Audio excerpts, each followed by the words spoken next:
Selamat malam, sebelumnya perkenalkan nama saya Maitri Julia, NIM 21220163, Prodi S1 Keperawatan, kelas B, semester 2. Di sini saya akan mempresentasikan tentang makalah empati penguatan tata cara ibadah saat kondisi sakit dan konsistensi beribadah dalam kondisi sakit dalam agama Buddha. Penguatan iman saat sakit dalam agama Buddha. Yang pertama adalah sehat dalam manggala. Arogya Pramana Laba, Santuti Paramandanang, Wisa Paramanati, Nibanang Paramang Sukang, yang berarti kesehatan adalah keuntungan yang paling besar, kepuasan adalah keyakinan yang paling berharga, dan kepercayaan adalah saudara terbaik. Nibbana adalah kebahagiaan tertinggi dalam Khuddaka Nikaya Dhammapada 204. Yang kedua adalah makna sakit dalam Buddhisme. Bagian dari duka, lahir, sakit, tua, dan mati. Realitas kehidupan yang pasti sifat perubahan atau kekalan dari badan, rupa, buah dari karma buruk masa kita dari sekarang atau masa lampau. Yang ketiga ada penyebab sakit menurut Buddha. Pengaruh iklim utuh yang tidak sesuai dengan tubuh dan juga yang bisa menyebabkan merebaknya penyakit. Kemudian pengaruh pikiran yaitu cita. Contoh berkumpul dengan orang yang dibenci, berpisah dengan orang yang dicintai, tidak tercapai apa yang kita inginkan, yaitu adalah sebab penderitaan. Penyakit juga bisa disebabkan oleh makanan dan akibat perbuatan atau karma buruk kita di masa lampau. Kemudian yang keempat, untuk mencegah penyakit batin dan jasmani. Yang pertama ada sapayakari, yaitu kita mengetahui cara menyenangkan atau menenangkan batin. Membuat batin senantiasa santai, rileks, tidak tegang. Demikian pula dengan keadaan batin yang tidak seimbang, selalu membuat ketenangan. Ada 3 penyakit batin yang berbahaya. Yang pertama adalah keserakahan atau serakah, keinginan yang tidak bisa dibendung, selalu melekat dengan hal-hal yang membuat penderitaan itu muncul.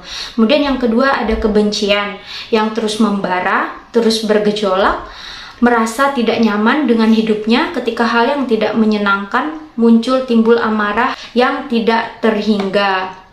Kemudian yang ketiga ada ego atau keakuan, muncul karena ada ancaman mental dari dalam diri kita. Yang kedua ada sapaye matanuta, yaitu mengetahui cara memilih atau menyaring keinginan. Tidak semua keinginan harus dituruti. Ada 2 jenis keinginan yang membedakan antara keinginan yang baik dan keinginan yang buruk.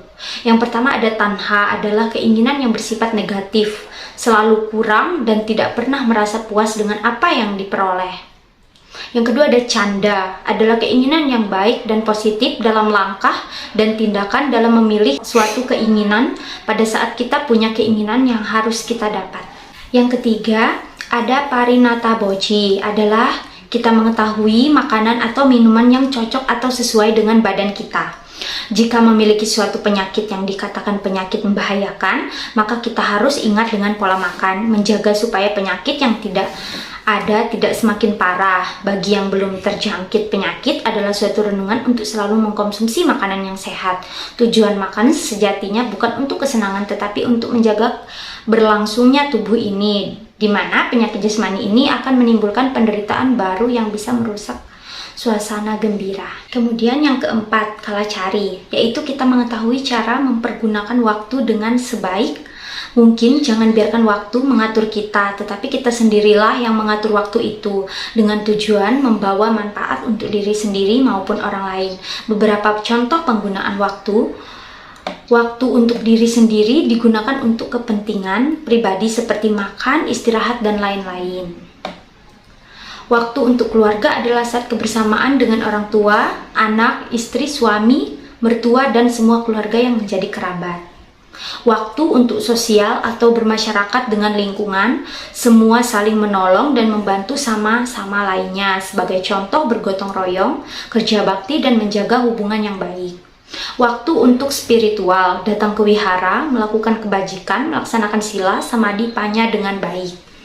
Kemudian yang kelima, Brahmacari, yaitu kita mengetahui cara mengendalikan nafsu indria yang muncul dan menyelimuti keinginan untuk terus mengejar dan mendapatkan. Pada saat mencium bau yang tidak sedap, yang tidak diinginkan, maka tugas kita untuk bisa mengendalikan. Dan jika bau yang sedang sedap muncul, ingat hanya sekedar membau. Mendengar suara yang tidak merdu juga pengendalian, demikian pula suara yang membuai hati. Kemudian lidah yang merasakan rasa yang tidak enak juga belajar mengendalikannya, begitu pula dengan rasa yang enak. Pada saat mata kontak dengan objek tidak menyenangkan, kita belajar mengendalikan, sama halnya dengan yang menyenangkan sekalipun. Kulit bersentuhan dengan yang menyenangkan ataupun yang tidak adalah kita masih belajar mengendalikan. Bentuk-bentuk pikiran kita yang menyenangkan dan tidak menyenangkan, itulah yang sesaat membuat terlena dan pada akhirnya muncul derita baru. Kemudian, penguatan iman ketika sakit.